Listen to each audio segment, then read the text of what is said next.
Bluff City Media presents the Two Buck Sports Show with your hosts, Rusty Buckets and Uncle Buck. Now, let's get to the show.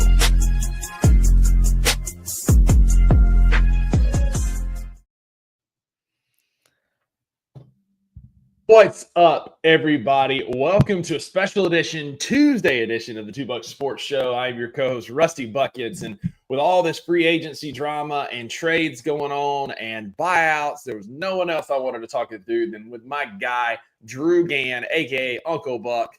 Uncle Buck, how are you today, sir? I'm spinning like a top, my brother. It is the first of the month, and it is balls to the walls around here. But we had to talk about this because as soon as the workday was over, you know, we put in our 9 to 5s, or at least one of us does, put in our 9 to 5s. And then I love the free agency period opening up at 5 o'clock because then it's like, all right, I'm off work. I do not have to juggle anything like parenting, forget it.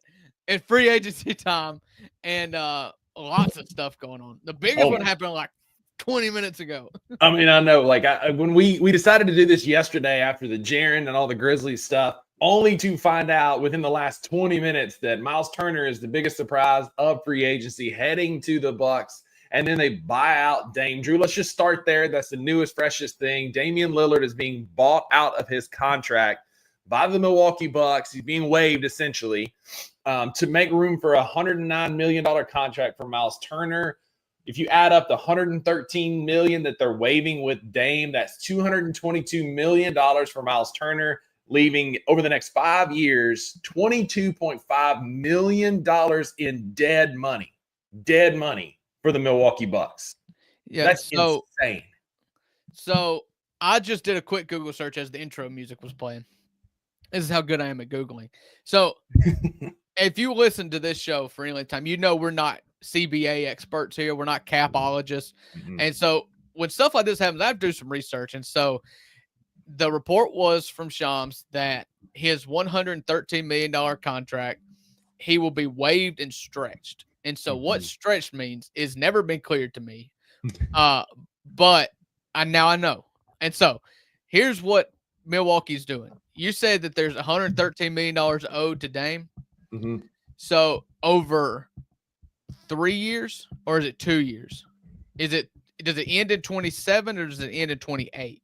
The reason why I ask is because when you stretch a player, when you waive and stretch it, you take his contract terms and you can double the years owed plus one. So if you owe him $113 million in 2 years, you now have to pay him $113 million over 5 years. If it's over 3 years, then you have 7 years. Does that make sense? It does. So I believe it's over 2 years. I'm sure he's got it's 2 years. He's a free agent in 2027. So okay. Yeah. So the Milwaukee, I mean, this is on Bobby Bonilla Day of all days. They have stretched this Damian Lillard contract out from 2 years, $113 million to 5 years, $113 million. You're a bigger man than me if you do anything other than just go sit in a beach chair for the rest of your life. Are you kidding me? Like, I'd be renting all the banana boats like back in the day. That's all I'd be doing in the Caribbean. Like, Dame will account for 14% of Milwaukee's books for the next 5 years. The next biggest like wave and stretch like this was Josh Smith's, which was a 5-year dead cap hit, which was 8% of the cap. But Dame's is going to be 14% of the Bucks salary cap for the next few years. The reports are coming out that Giannis is not pleased. I'd be pissed because you get me Miles Turner, who can only play with a certain type of player, and then what else? Like, yeah, I mean, Bobby Portis. I mean, I get you got some pieces, but like, what else you got? What else you going to do? You can like to have like nothing, and Indiana now has no cap space to make anything else work. What are they going to do?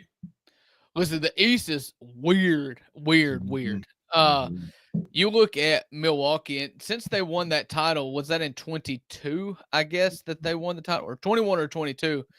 They had, Giannis peak of powers, Drew Holiday. Was Jay Crowder on that team? I feel like Jay Crowder's been on that team 4 or 5 times. Brook Lopez. And now you make the trade, you make the swing trade, and you go get Damian Lillard, and I don't remember all the pieces that went into that. I believe it was a 3-team trade with Boston, maybe even been a 4-team trade because I believe Tom Lord was involved in that. That's how Tom Lord ended up at Portland. But it's just you look at that team that won a title and this team now. Sure, you got Miles Turner, which is like, better, I guess. But who's your point guard? They just signed the Corey Joseph, right? From on a 2-year deal. Like, if I'm Giannis, like it's been rumored, and he's gonna want out. And he has fought so hard to stay in Milwaukee. Of any player that leaves a small market, if he were to go to the Lakers, it would be the first player ever that I'd be like, you know what? Go. Like, they have crashed and burned this around him. And they have. Achilles. At one point, Dame and Giannis made up 75% of their cap. And so now part of that's gone, but you're still paying him, and it's going to take up 14% of your cap space. So it's not like they can go add in pieces to make Giannis happy. Like, you're right. Giannis has done everything to stay, only for Milwaukee to literally throw it up in his face at every turn. Yeah, they've just done a very poor job of building around him. And the Grizzlies can attest to this, and everybody can attest to this in the new CBA, how hard it is to build around max players, especially if you've got 2 super max players, which Dame and Giannis are. And it's hard to do. However, what they've done is awful. You mentioned the percent of the cap.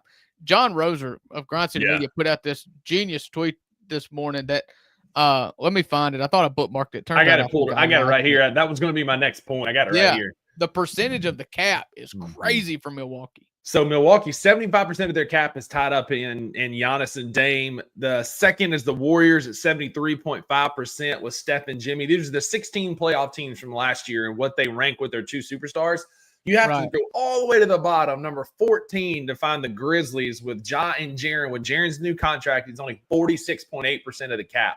So the Grizzlies still have plenty of opportunity to sign other players, which is what we did yesterday by signing Santi Aldama and one Tai Jerome that was rumored to come to Memphis for a few days. But we'll buttoning up the Bucks. Like, it's curious. I'm curious how that's going to play out. Giannis is very likely going to ask out. And then if you're Indiana, what do? Like, you can only afford maybe DeAndre Ayton, who was rumored to go there a few years ago on a massive deal, or Larry Nance Jr. on like a vet min. They just don't have a ton of wiggle space to make something happen. Yeah. You're looking at an Eastern Conference that has been decided by Achilles injuries. You look at what Boston did. They got off KP, they got off Drew Holiday, and then they replaced them with who did they bring in? They even lost the big white guy that I joke about. All right, they went to Porzingis. You talking about Boston, like Porzingis and everybody, or no? Who they brought back? Back? It was nobody. Like, they were talking about, like, oh well, Xavier Tillman will step in, and we love Xavier Tillman, but if that's your talking points after free agency, you've lost. Yeah, because Cornette went to San Antonio. Cornette went to San Antonio. That's right. And then you look at Indiana, and with Halliburton's injury and Miles Turner, being an unrestricted free agent, it's like they just punted. They let him walk, and maybe it was too rich for their blood. Anyways, I'm not even familiar. I'm not remotely familiar with Indiana's cap sheet here, but you're just all these teams that are dealing with Achilles. Milwaukee just waived and stretched Lillard because of an Achilles.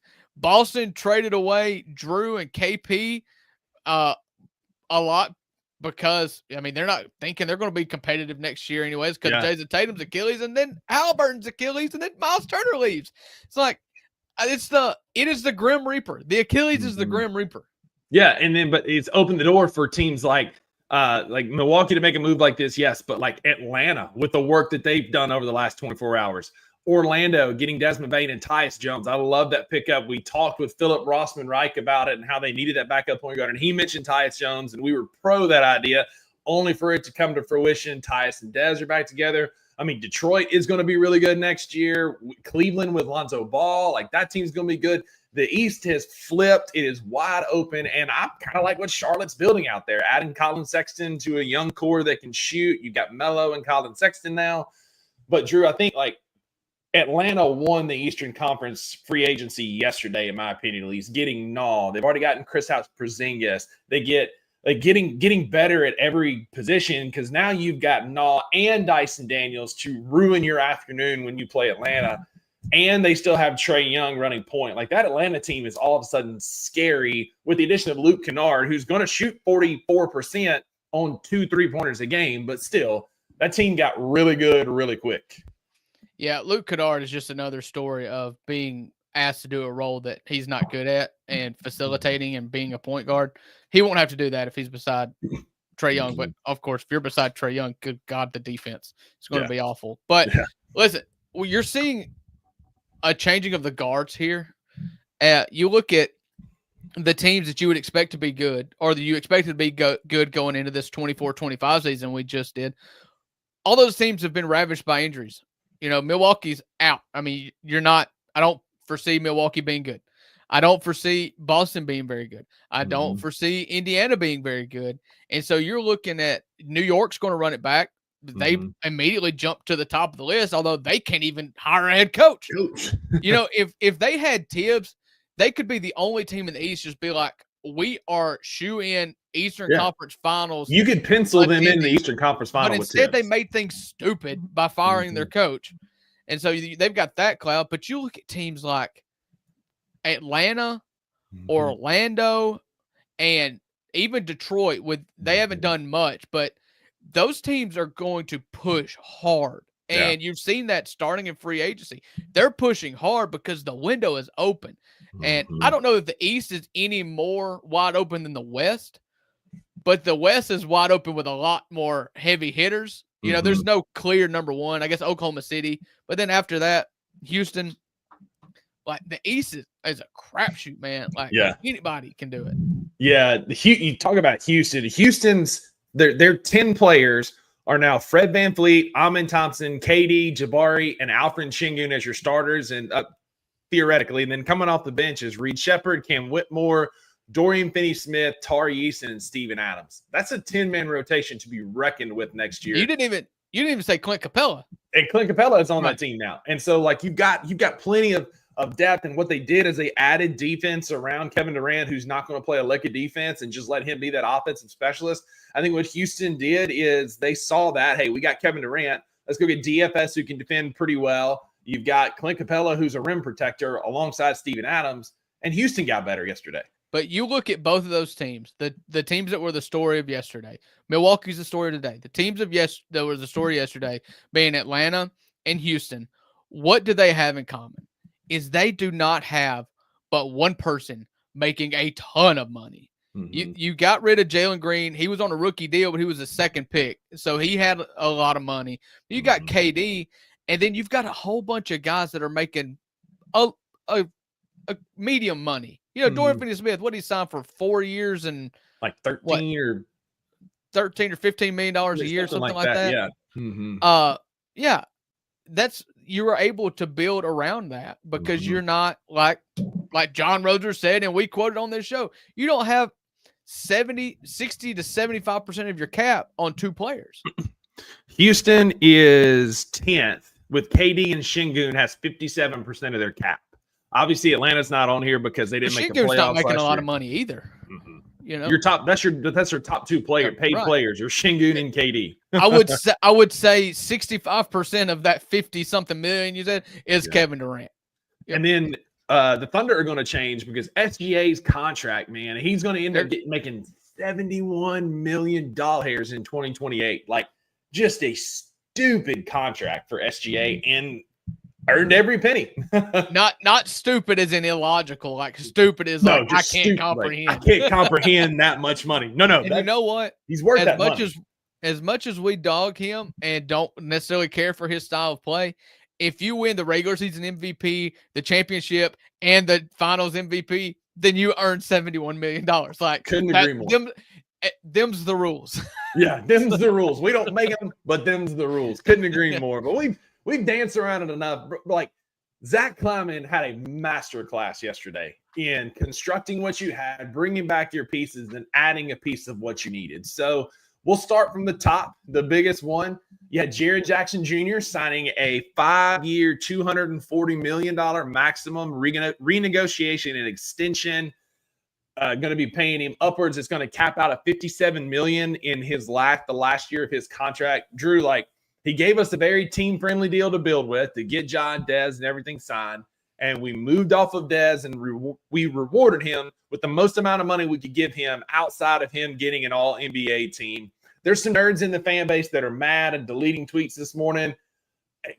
I miss me with he needs to average. Talking about him. I know. He missed me with he needs to average 8 rebounds a game. Like, he's a 20-point per game DPOY candidate. He's earned every single penny of this. And it is clearly John Jaren's team going forward. Yeah, I love it. I do. I love it a lot. You know, if Zach Kleiman is not a man of faith, he is now, because it was written in the stars that Jaren Jackson Jr. was going to be first or second team All-NBA 75% of the way through the season until he wasn't. And I believe he was 2 votes shy of All-NBA third team. He was. And if that's the case, you're looking at a $350 million contract. Yeah. He lost out on $100 million because of those 2 votes that went another way.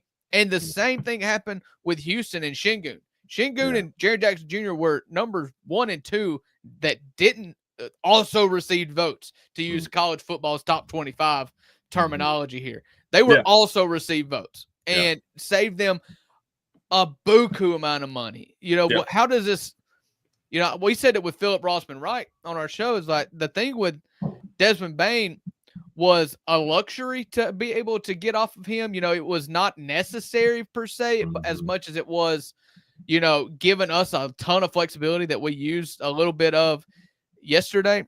Yeah. But if Jaren would have hit that, or Ja would have hit that, you would have had to get off that. It's not you're in a Damian Lillard situation. Like, I've got to get off this Desmond Bane contract. Yep. Exactly. And instead, we pay our Iron Man, the guy who's carried this team through Ja's injuries. Last year, he played with a bunch of State Farm agents and future LA Fitness stars and carried this team into what we're now seeing, a rebuilding type summer. And I was all in my feels watching Ja and him going back and forth. Desmond calling out all these guys. And then when Tripp was reminiscent about the 7 years in Memphis, I felt some type of way, like down in my soul. I'm so glad we got this deal worked out. Yeah, I don't know about you or anybody else that listens to this or is in the Grizzleverse, but I never expected Jaren to actually test free agency, even if he didn't sign this offseason. But to show that he did sign it this offseason, one shows me like, listen, $250 million is a ton of money. Security is great. You look at what happened to Halliburton and Tatum and Dame and everybody else that blew out Achilles last year. You're not getting $350 million with an all-NBA team if you bet on yourself and blow out your Achilles. Like, it was a great deal. It was a great deal. I love it. I love Jaren. I hate that he's changing his number. I don't get it. I don't think I'll ever understand it. You've been 13 for 7 seasons now. There's a lot of jersey equity amongst fans and memorabilia. Me too. I don't understand changing your number. Maybe he's got a good reason that'll win me over. I just hate it. I saw in the comments, Edward's already calling him 8. Like, I hate it, Edward. I hate it. Then, they hate on 8. Yeah. 8 haters here. Like, it's a throwback, obviously, to his McDonald All-American years in high school, and it's a throwback to some of those numbers he used to wear back in the day. He also, it's not surprising that he loves it here in Memphis after his dad was a career NBA journeyman, and like he had a stint in San Antonio, but he moved around quite a bit. Like, for Jaren to latch on to us here in Memphis, it just goes to further prove what we've been saying for a couple of weeks now since Stephen A. Smith's shenanigans, is that players who come to Memphis love Memphis and they don't want to leave. And Jaren is a perfect example of that. Drew, he could have commanded top dollar on the free agent market next year, but instead he chooses a small market to stay where he's building something and get paid. You love to see it. You love to see our superstar, one of our superstars, latching on to Memphis. I couldn't be more excited about it. And then we weren't done. We then turn around and sign one Santiago Aldama to a 3-year, $52.5 million contract. Everybody was saying he was going to go in the neighborhood of like 16 to 20 million. This puts him right at $17.3 million a year. And for a guy who is 7 foot, can dribble, has a Darko projection higher next year than Cam Johnson, Trey Murphy, and Naz Reid. I mean, Drew, like, I don't think we just truly appreciate his skill set being 7 foot, dribble, 3-point threat, and a rebounder. Yes, he is a matador on defense, but Santi re-signs in Memphis, and honestly, I don't hate it. No, I've always kind of been in the Santi camp. You know, if I wanted to be a detractor, what would scare me is that he excelled last year in the free-flowing, we're playing 12 guys, European, what I call the communist offense, because everybody until Taylor Jeans got fired attributed it to Isola. Yeah. But apparently Blake Ahern's offense, he excelled in Blake Ahern's offense. Well, Blake Ahern got fired. So does it look different? Does the role change? Does the fluidity and do we look less European, and does he slack off? I tend to land on he just keeps getting older and progressing and getting smarter and playing basketball better, which happens naturally to good basketball players. That's where I land. And I thought you got him on a deal that was sweeter than what I thought he was going to get from, say, someone like Detroit.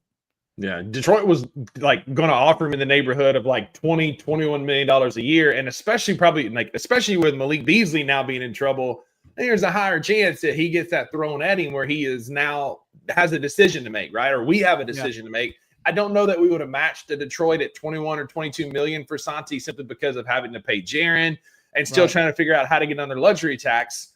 But then all we do in the afternoon is we turn around and sign the 3rd or 4th finalist for the 6th man of the year last year in one Tai Jerome, who shot 44% from 3 on almost 4 attempts per game. Drew, I was in the building at the FedEx Forum watching him go on a heater. He put 28 on us in their building earlier in the year. Tai Jerome is a lethal bench weapon. And for the stretches that we know that we're going to see without Ja, if plays physical, he's going to get hurt. Like if the trend continues, now you've got another guy who can actually facilitate and score like Luke Kennard and Desmond Bane couldn't do in one Tai Jerome at just over $9 million a year. This is the contract, Drew, where Chef Kleiman was in there cooking. Like, this is the one that's like, what a freaking deal. Yeah, listen, Kleiman can take his victory lap here. It's a great deal for him. However, it always makes me wonder, like, a player that has never played in Memphis, has never been to Memphis, I'm sure, is he willing to, like, take a pay cut to come play for Memphis, or is that just the market value? And what I think I saw out of a couple of different players after the playoffs, I saw this talked about on Twitter. I don't remember who said it, but you look at what Luke Cornett got. Luke Cornett got more money than Tai Jerome did. If you think of Luke, if y'all say the name Luke Cornett, the only thing you think of is that wild game against the New York Knicks where he went off and blocked every shot in the world. And nobody's ever seen Luke Cornett play except for that one game, but it was a playoff game, high energy game. I believe it was in Madison Square Garden. Like, you remember that playoff performance. Sure. If you think of Ty Jerome's playoff performance, it was bad against Indiana. And you look at Miles Turner, and Miles Turner's not a pacer anymore because he had a bad playoffs. And so did that spoil the market a little bit on Ty Jerome, what he can do in the playoffs? And again, I'm going to remain, as long as John Morant continues to be on this team and Jeremy continues to be on this team and we continue to just age with our superstars, I'm going to continue to place the onus on playoff performance, pass or fail based on playoff performance. Maybe that's the reason why he dropped down. I'm glad to have him. You look at the metrics and the analytics off the charts. I love the signing because, in my opinion, I think you traded Luke Kennard for Ty Jerome. I made that trade any day. Yeah, and he's way better than Luke Kennard because he plays some defense, because he's a ball handler. Like Jared said, he is not just another Luke. He is his own player. I agree. You're with that right. 100%. Yeah. Like, he could be the market dictating it, but every single draft pundit and every single or NBA pundit, Bobby Marks, Mark Stein, all these different guys like talk about how this is an absolute steal. And so I think what's going to happen is he's coming here on almost like a prove-it deal. This is what I'm worth here. And then his next contract's where he can make some money, much like a Jaren took a descending deal. Like, I feel like this is a deal to get in a good situation where you're going to be leaned on and an opportunity to earn money down the road is what it feels like. And his contract and Santi's contract are very tradable assets. They're not making a ton of money to where it sucks to like get in like a cap space situation if you want Santi, Right. or they're also not making peanuts to where you can't even like get money worked out. Like like you've got to throw in extra players to get, to get the money to work. So I love it. I love Cam Spencer getting a deal. Like Cam Spencer, I love Cam Spencer. Absolute bulldog. Yeah. And I love it. This is Bobby Dog. Marks' most updated, most recent chart. Let me make it a little bit bigger. So what you can see here is we're now going to be sitting at $169 million projected salary, which is above the salary cap and the luxury tax, but well below the tax threshold. And the likelihood is we're going to buy out John Conchar, probably going to buy out Cole Anthony if we can't get him moved. And very likely that's probably going to happen in the next couple of days because Jaren, all these contracts ratify on July 5th. So we've got 4 days to get it done. And if there's not a potential trade, I can see them getting bought out. What you're also going to see, Drew, I think that there's a high likelihood that we roll out a platoon at the center where you've got Brandon Clark, Jaren, and maybe some J Huff sprinkled in there, carrying the center position until Zach Edey comes back in December. All that to say, there is still likely a center move out there. Do we bring Marvin Bagley back on a minimum? Larry Nance Jr. is out there at a vet minimum. There's still room when we buy out Jitty and Cole Anthony or move off of them that we could get one of those guys. But I'm less concerned thinking through the center position, knowing that Brandon Clark's going to be healthy and ready for the opening of the season and the minutes that he can give us. I'm not as concerned about it as I once was.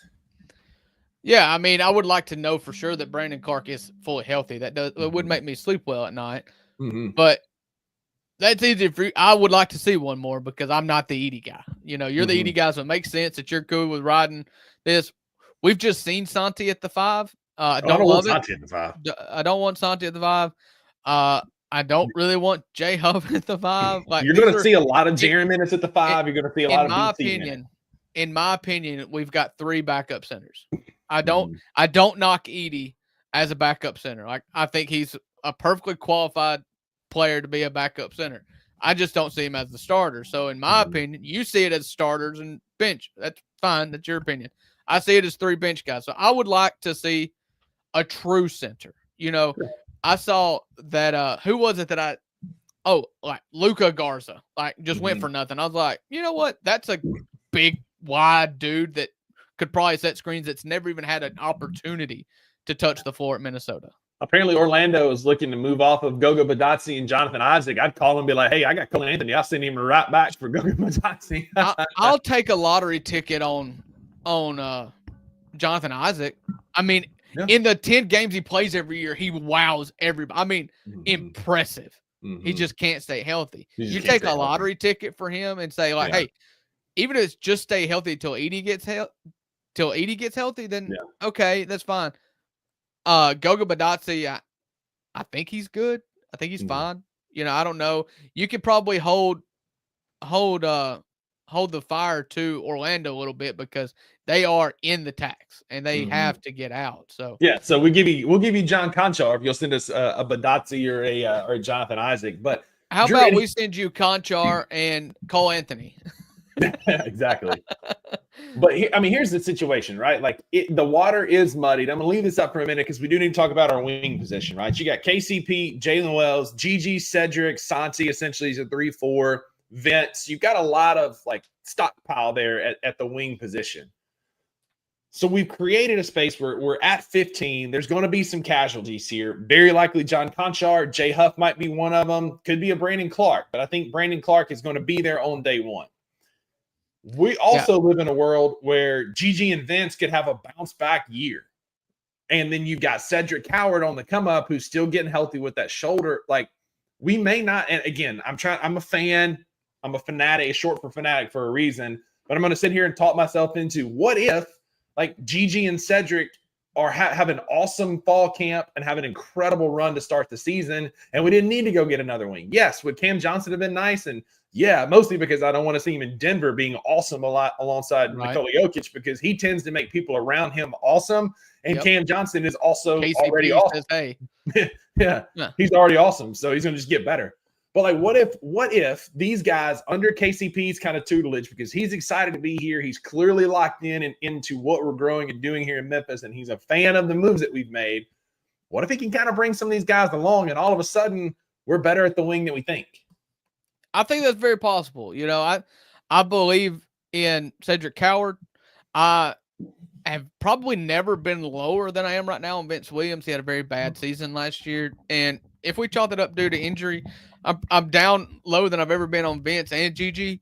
Sure. But you could tell me, and I could be convinced after a pretty short conversation, honestly, that they're due for a bounce back and they're going to be contributors on this team. And if that's the case, then you're looking at a bunch of versatile wings that at the very least can defend really well at a high level and can make a shot if passed on the wing. And that's what we need. We don't need a secondary ball handler. We don't need a Desmond Bain type of player that at least acting in the role that Desmond Bain was last year as a secondary or sometimes primary ball handler and initiator of the offense. Like, I don't want all that. I want guys to stand out on the wings, make shots, be able to cut, and then defend at a very high level. And I feel like you've got 4, 5, or 6 of those this year that you can go to at any time, and hopefully 3 or 4 of them turn out to be really serviceable rotation players in the NBA.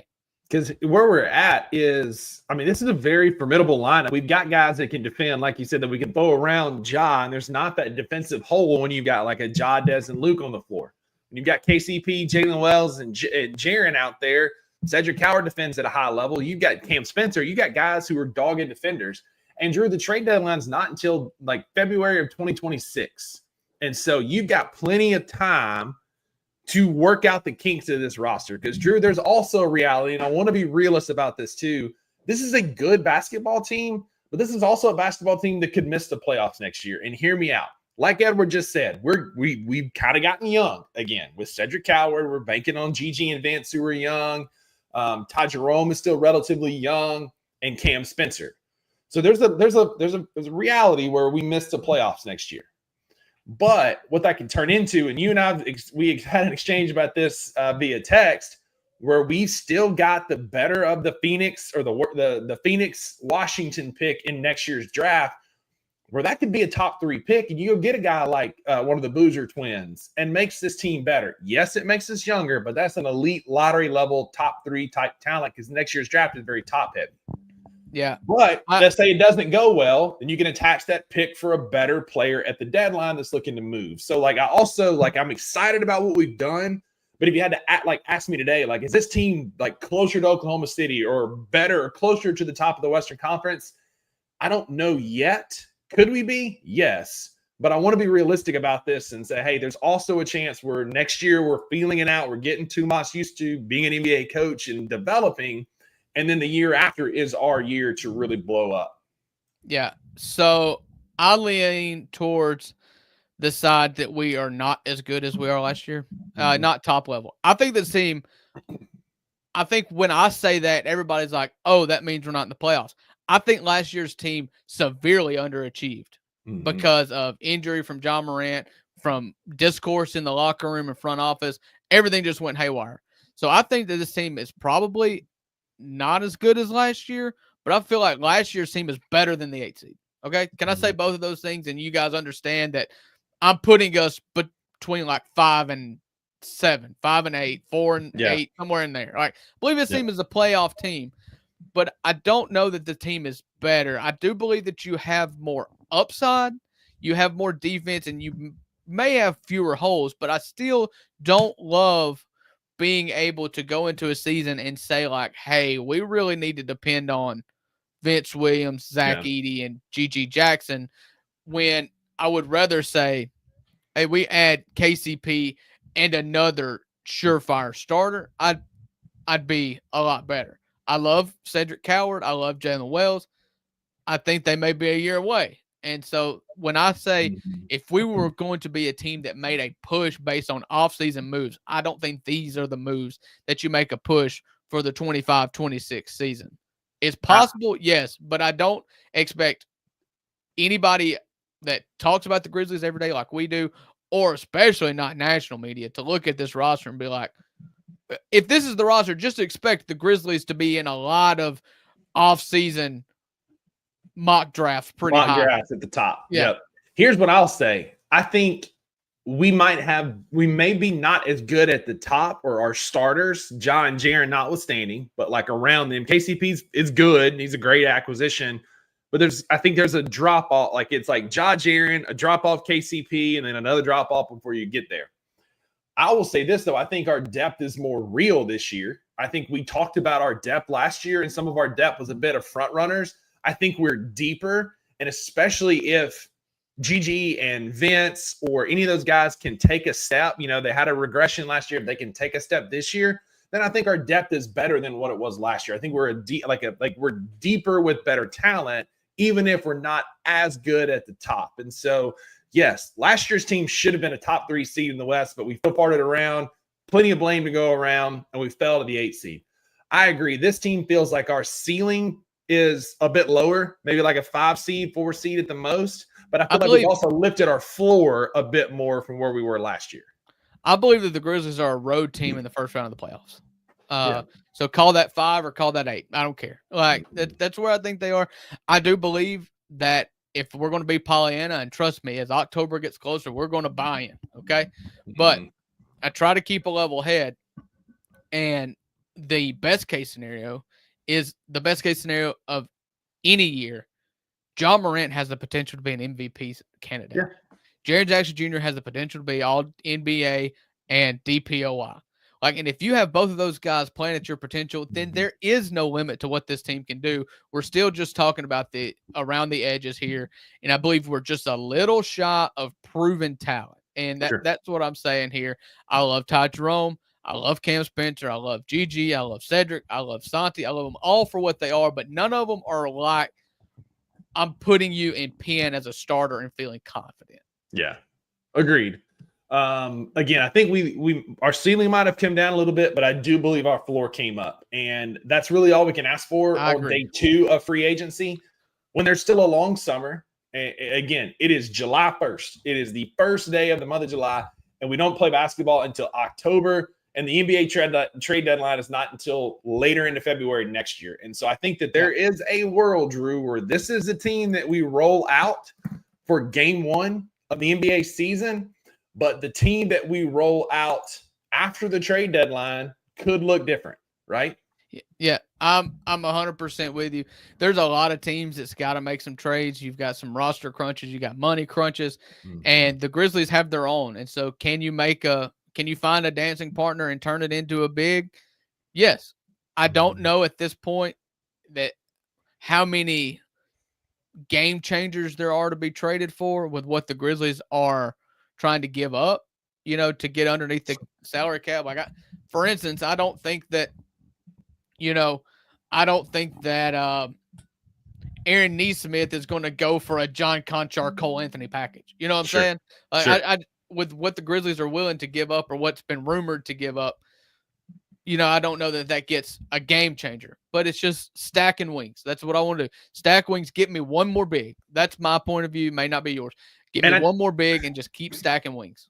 I don't know that a game changer is what we need. Again, I think we need somebody in the gap after in the gap or the level with KCP. We don't need to go swing for a home run and go get a Nesmith or Mathurin would be great, but we don't need to go swing for a home run for a Cam Johnson like we were hoping for. But I think if you can you've got your 2 best players, but if you can get that guy in that same level as KCP, then you've got 4 quality starters that can contribute, then I think that's all we need. Yeah, well, Brooklyn, the general manager of Brooklyn and Zach Kleiman need to go out for coffee sometime and squash whatever beef they've got, because the Grizzlies offered a first-round pick and Luke Kennard and something for Dorian Finney-Smith last year, and they traded him to the Lakers for D'Angelo Russell.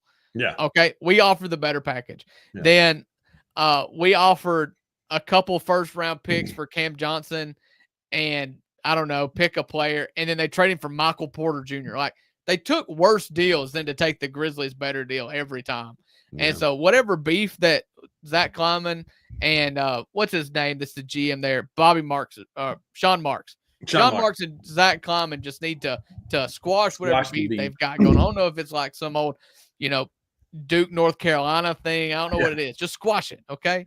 So the last thing I want to say, and I know you got to get back to work. We've got On the Bluff coming up at 12. Anthony's saying it too. We'll be back tomorrow with a special guest talking about what the Pelicans have done, as well as buttoning up the rest of the league, because I want to talk about what the Rockets and the Hawks and these other teams have done in more depth.